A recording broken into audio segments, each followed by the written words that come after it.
21वीं सदी चुनौतियों एवं समस्याओं का एक अंबार लेकर प्रस्तुत हुई, जिसमें जीवन एवं पर्यावरण पर गहराया संकट सबसे बड़ी चुनौती रही। प्राकृतिक तत्वों के अधिकाधिक शोषण के चलते प्रकृति को अत्यंत क्षति पहुंची। औद्योगिकरण अथवा इंडस्ट्रियलाइजेशन, पूंजीवाद कैपिटलाइजेशन, भूमंडलीकरण ग्लोबलाइजेशन, उपभोक्तावादी प्रवृत्तियाँ कंज्यूमरिज्म, ये टर्म्स 21वीं सदी में ज़ोरों से सुनाई दिया जाने लगा। ये जो मानव सभ्यता जब मॉडर्नाइजेशन की ओर बढ़ी तो ये जो टर्म्स हैं काफ़ी पॉपुलर हुए, है ना। आपने और हमने भी काफ़ी मात्रा में इसे सुना। औद्योगिकरण, पूंजीवाद, भूमंडलीकरण, उपभोक्तावादी प्रवृत्तियाँ। तो ये जो औद्योगिकरण है एक सामाजिक तथा आर्थिक प्रक्रिया का नाम है जो मानव समूह की सामाजिक एवं आर्थिक स्थिति बदल देती है। हमारी जो सोशल स्टेटस है, हमारी जो आर्थिक स्थिति है, इकोनॉमिक स्टेटस है, उसे बदलने में औद्योगिकरण एक बहुत बड़ी भूमिका निभाती है। ये सच है। लेकिन मानव सुविधाओं के पीछे पड़कर सीमाओं को ध्यान रखना भूल जाता है, तो वही मानव गलती कर बैठता है। सुविधाओं के पीछे, लक्ष्यूरी के पीछे इतना भागता है मानव, वो अपनी सीमा, उसे लिमिट में रखना, अपनी जो नीड्स हैं, उसकी जो ज़रूरतें हैं, उसे सीमा में रखना अथवा एक लिमिट में रखना वो भूल जाता है। पूंजीवाद के प्रसार एवं अत्यधिक लाभ कमाने की इच्छा से मनुष्य ने प्रकृति के साथ भयंकर खिलवाड़ किया। मानव विकास को ही प्रगति का एकमात्र रास्ता मान बैठा। विकास उजाड़ता भी है, वो ये भूल गया। परिणाम क्या हुआ? देखिए, ये सब हुआ। वायु प्रदूषण, जल प्रदूषण, इतने सारे प्रदूषण आपको देखने मिलेंगे। पानी पोल्यूटेड है, सॉइल पोल्यूटेड है, दूसरी तरफ नॉइज़ पोल्यूशन। तो इस प्रकार की ये जो प्रदूषण है मानव निर्मित है। देखिए, आप सोच कर देखिए, कोई भी पशु पक्षी इस प्रकार का प्रदूषण क्रिएट नहीं करता, केवल मानव ही कर रहा है। केदारनाथ सिंह जी ने पानी की प्रार्थना में इसी मुद्दे को उठाया है। यहाँ पानी पूरी शिद्दत के साथ प्रभु अर्थात विधाता से अपनी दुख का इजहार करता है। यहाँ प्रभु कौन है? सत्ता संचालक। प्रभु कौन होता है? हमारा जो भाग्य विधाता होता है, जिनके पास सत्ता है, पावर है, जो डिसीशंस लेते हैं, जिनकी नीतियों के मुताबिक समाज में विकास के कदम उठाए जाते हैं।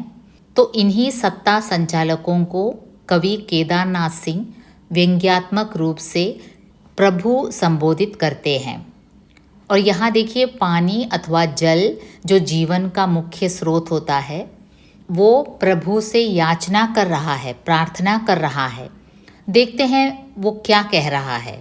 प्रभु, मैं पानी, पृथ्वी का प्राचीनतम नागरिक, आपसे कुछ कहने की अनुमति चाहता हूँ। यदि समय हो तो पिछले एक दिन का हिसाब दूँ आपको। अब देखिए, काफ़ी विनम्रतापूर्वक पानी अपने प्रभु से यानी कि सत्ता संचालकों को संबोधित करते हुए पानी क्या कहता है? प्रभु, मैं पृथ्वी का प्राचीनतम नागरिक हूँ। पानी अपने आप को पृथ्वी का प्राचीनतम नागरिक मानता है, क्योंकि आपने भी सुन रखा होगा कि सबसे पहले जीवन का स्पंदन पानी में ही हुआ था, है ना। साइंटिफिक रूप से भी ये प्रूवन है। तो मैं पृथ्वी का प्राचीनतम नागरिक हूँ, सबसे पुराना सिटीजन हूँ पृथ्वी का। आपसे कुछ कहने की अनुमति चाहता हूँ। अगर आपके पास सुनने का टाइम हो, वक्त हो, तो मैं अपने पिछले एक दिन का हिसाब आपको देना चाहता हूँ। अब देखिए ना, इतने दिनों बाद कल मेरे तट पर एक चील आई। प्रभु, कितनी कम चीलें दिखती हैं आजकल, आपको तो पता होगा कहाँ गई वे। अब देखिए, मेरे तट पर, पानी के तट पर, नदी के तट पर एक चील आई। पिछले दिन, कुछ ही दिनों की बात है। अब देखिए आजकल चीलें इतनी कम दिखाई देती हैं। क्यों कम दिखाई देती हैं? प्रदूषण के कारण पेड़ काटे जा रहे हैं, बड़ी मात्रा में उनकी जो आवास व्यवस्था है, पक्षियों की जो हैबिटेट है, उसे मानव नष्ट करता जा रहा है। तो कहाँ दिखेगी चील, कहाँ दिखेगी चिड़िया, है ना? तो उनको रहने की जो जगह है, जो जंगल है, वो काटे जा रहे हैं। तो इस और कवि संकेत करते हैं नदी के द्वारा। यहाँ देखिए मानवीकरण अलंकार है। पानी मानव की तरह प्रार्थना कर रहा है और अर्ज कर रहा है अपने प्रभु से, अपने पिछले दिन की बात कर रहा है कि एक चील आई उसके तट पर। और प्रभु आजकल कितनी कम चीलें दिखती हैं। देखिए आजकल चीलें दिखती ही नहीं, आपको तो पता होगा कहाँ गई वे। पर जैसे भी हो, कल एक वो आई। कौन आई? चील आई और बैठ गई मेरे बाजू में। पहले चौंक कर उसने इधर उधर देखा। अब देखिए चील आकर सुकून से बैठती नहीं है, क्योंकि उसे डर लगा रहता है। हमेशा जंगली जानवरों का डर लगा रहेगा या फिर मानव का डर लगा रहेगा, तो इसलिए वो सुकून से नहीं बैठी मेरे तट पर। जैसे पुराने ज़माने में वो बैठा करती थी, उस तरह सुकून से नहीं बैठी, लेकिन चौंक कर उसने इधर उधर देखा। फिर अपनी लंबी चोंच गड़ा दी मेरे सीने में। और यह मुझे अच्छा लगता रहा प्रभु, लगता रहा जैसे घूंट घूंट मेरा जन्मांतर हो रहा है एक चील के कंठ में। और जैसे ही वो चील पानी पीने लगा तो मुझे काफ़ी सुकून मिला, क्योंकि पानी क्या है? जीवन का स्रोत है। और चील के द्वारा, चील के कंठ में जब ये जल जाता है और कंठ से रक्त में, रक्त से फिर एक नई चील में, यानी जब ये जो प्रोसेस चलता रहता है, पानी जीवनदायिनी होती है, जीवन का स्रोत होता है। तो एक चील जीवित रहा तो उसका दूसरा जनरेशन भी हुआ। तो इस प्रकार चीलों के जीवित रहने में पानी का जो योगदान है, उसे देखकर पानी खुद गर्व महसूस करती है। फिर काफ़ी समय बाद दिन के कोई तीसरे पहर एक जानवर आया, हकासा पियासा, और मुझे पीने लगा चबर चबर।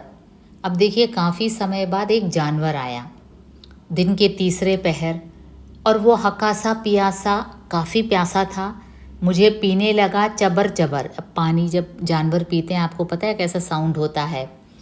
इस अशिष्ट आवाज़ के लिए क्षमा करें प्रभु, यह एक पशु के आनंद की आवाज़ थी, जिससे बेहतर कुछ नहीं था उसके जबड़ों के पास।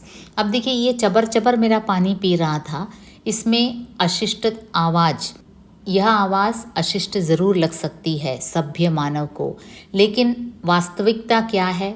पशु के आनंद की आवाज़ है, जिससे बेहतर कुछ नहीं था उसके जबड़ों के पास। इस बीच बहुत से चिड़ई चुरुंग, मानुष अमानुष सब गुजरते रहे मेरे पास से होकर। अब इसी बीच कई चिड़ई चुरंग, कई पशु पक्षी, कई मानुष अमानुष गुजरते रहे मेरे पास से होकर। बल्कि एक बार तो ऐसा लगा कि सूरज के सातों घोड़े उतर आए हैं मेरे करीब, प्यास से बेहाल। अब एक बार तो मुझे ऐसा लगा सूरज के जो 7 घोड़े हैं, पुराणों में जिक्र किया गया है ना, पुराणों में उल्लेख मिलता है कि सूर्य के रथ में जुते हुए 7 घोड़े होते हैं। उनका नामकरण भी हुआ है, जैसे गायत्री, बृहति, उष्णिका, जगति, त्रिष्टुप, अनुष्टुप और पंक्ति। पुराणों के मत से अलग वैज्ञानिक दृष्टि यह मानती है कि सूर्य में वहन करने वाली जो 7 किरणें होती हैं, जो इंद्रधनुष में मौजूद है, इन्हीं किरणों को शास्त्रों में सूर्य के 7 अश्व अथवा 7 घोड़े मान लिए गए हैं। अब नदी को लगता है, पानी को लगता है कि सूरज के 7 घोड़े प्यासे होकर नीचे मेरे पास उतर आए, मेरे करीब, प्यास से बेहाल। पर असल में जो आया वह एक चरवाहा था, लेकिन वास्तव में कौन आया? एक चरवाहा आया। अब कैसे बताऊं प्रभु, क्योंकि आपको तो प्यास कभी लगती नहीं कि वह कितना प्यासा था। फिर ऐसा हुआ कि उसने हड़बड़ी में मुझे चुल्लू भर उठाया। अब देखिए, आप तो प्रभु, आपको कभी प्यास लगती नहीं, क्योंकि प्यास लगने से पहले जो सत्ताधारी होते हैं वो तो खुद पानी पी लेते हैं या फिर कोई भी पेय जल उनको उपलब्ध हो जाता है। लेकिन यहाँ चरवाहा आया है जो एक गरीब है, वो अपने पशुओं को चराने के बाद काफ़ी प्यासा होकर मेरे पास आता है। वह इतना प्यासा था कि उसने हड़बड़ी में चुल्लू भर पानी उठाया, और क्या जाने क्या उसे दिख गया मेरे भीतर कि हिल उठा वह। अब चुल्लू भर पानी उसने लिया और जैसे ही वो पीने को हुआ कि उसने उसमें क्या देखा? कचरा देखा होगा, क्योंकि प्रदूषित है, मेरा पानी पूर्ण रूप से प्रदूषित है। और पूरा का पूरा मैं गिर पड़ा नीचे और उसने मुझे फेंक दिया। वो चरवाहा बेचारा काफ़ी प्यासा था, लेकिन पानी इतना गंदा था कि पीने लायक ही नहीं था। उसने नीचे फेंक दिया। शर्मिंदा हूँ प्रभु, प्रभु मैं तो एकदम शर्म से गड़ा जा रहा था उस समय, क्योंकि पानी जो जीवन का स्रोत है और नदी का पानी जो हमेशा पीने लायक रहता था, अब देखिए वो इतना प्रदूषित हो गया है कि पीने लायक रह ही नहीं गया है। और पूरा का पूरा मैं गिर पड़ा नीचे। शर्मिंदा हूँ प्रभु, और इस घटना पर हिल रहा हूँ अब तक, पर कोई करे भी तो क्या। समय ही कुछ ऐसा है कि पानी नदी में हो या किसी चेहरे पर झांक कर देखो तो तल में कचरा।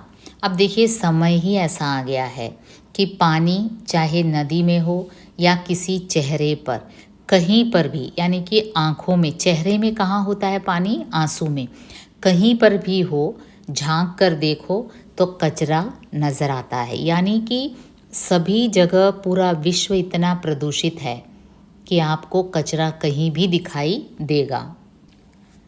अंत में प्रभु, अंतिम लेकिन सबसे ज़रूरी बात, वहाँ होंगे मेरे भाई बंधु मंगल ग्रह या चांद पर यहाँ पृथ्वी पर मैं, यानी आपका मुँह लगा यह पानी अब दुर्लभ होने के कगार तक पहुंच चुका है। अब देखिए, ये भी व्यंग्य है। कहा जाता है ना कि मंगल ग्रह में, चांद में पानी दिख गया। हमेशा बीच बीच में मीडिया में ये हेडलाइंस आपको भी सुनने को मिलता है ना? मंगल ग्रह में पानी के लक्षण दिखे और चांद में पानी।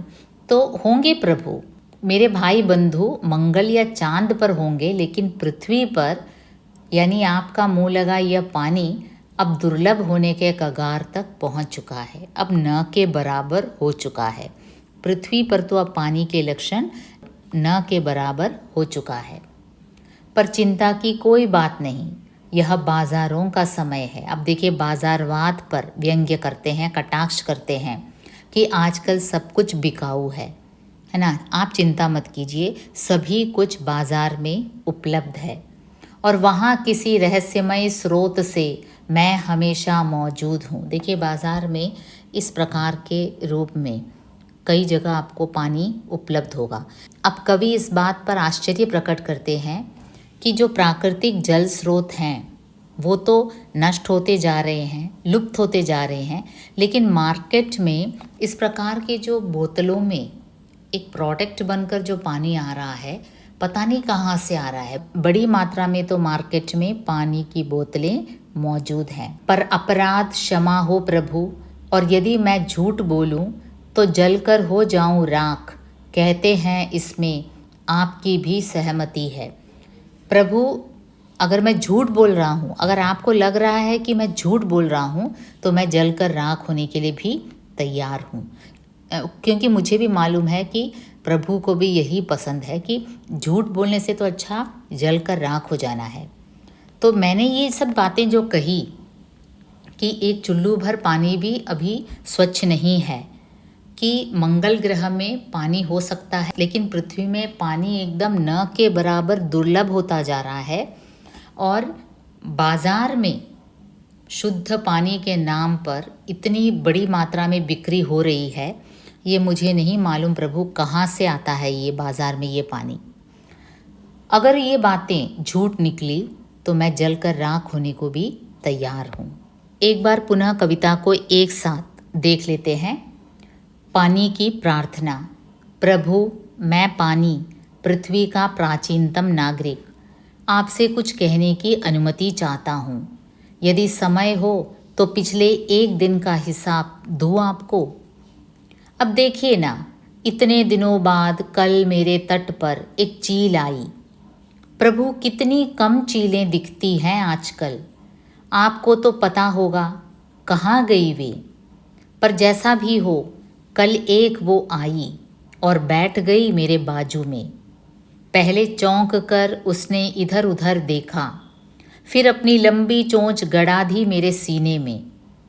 और यह मुझे अच्छा लगता रहा प्रभु, लगता रहा जैसे घूंट घूंट मेरा जन्मांतर हो रहा है एक चील के कंठ में, कंठ से रक्त में, रक्त से फिर एक नई चील में। फिर काफ़ी समय बाद दिन के कोई तीसरे पहर एक जानवर आया, हकासा पियासा, और मुझे पीने लगा चबर चबर। इस अशिष्ट आवाज़ के लिए क्षमा करें प्रभु। यह एक पशु के आनंद की आवाज़ थी, जिससे बेहतर कुछ नहीं था उसके जबड़ों के पास। इस बीच बहुत से चिड़ई चुरुंग, मानुष अमानुष सब गुजरते रहे मेरे पास से होकर। बल्कि एक बार तो ऐसा लगा कि सूरज के साथों घोड़े उतर आए हैं मेरे करीब, प्यास से बेहाल। पर असल में जो आया वह एक चरवाहा था। अब कैसे बताऊं प्रभु, क्योंकि आपको तो प्यास कभी लगती नहीं, कि वह कितना प्यासा था। फिर ऐसा हुआ कि उसने हड़बड़ी में मुझे चुल्लू भर उठाया, और क्या जाने क्या उसे दिख गया मेरे भीतर कि हिल उठा वह, और पूरा का पूरा मैं गिर पड़ा नीचे। शर्मिंदा हूँ प्रभु, और इस घटना पर हिल रहा हूँ अब तक।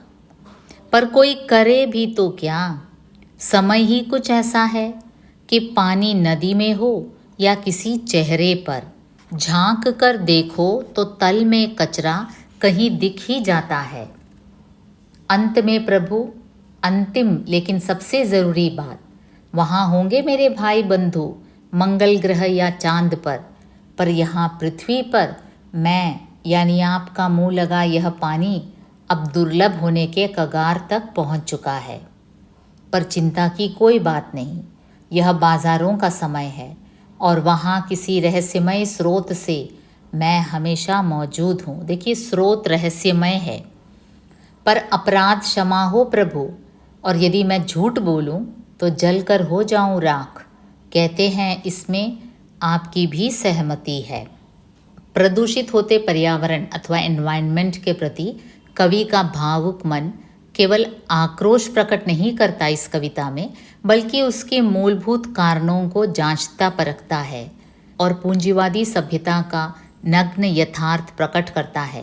केदारनाथ जी की कविताओं की विशेषता यह है कि वे सोचने और विचारने को बाध्य करती है। जहाँ पानी की समस्या समकालीन परिस्थितियों में विकराल रूप लेती जा रही है, वहीं कवि भी अपने तरीके से इस विषय पर कटु व्यंग्य करते हैं। वैसे केदारनाथ जी आपको पता ही है, अज्ञे जी के तीसरे सप्तक के कवि थे। 1989 में अकाल में सारस नामक उनके काव्य संग्रह पर उन्हें साहित्य अकादमी पुरस्कार से नवाजा गया, और 2013 में भारत का सबसे प्रेस्टिजियस लिटरेरी अवार्ड ज्ञानपीठ पुरस्कार से वे सम्मानित हुए। आशा करती हूँ कविता का मर्म आप समझ गए होंगे। जुड़े रहिए, मस्त रहिए।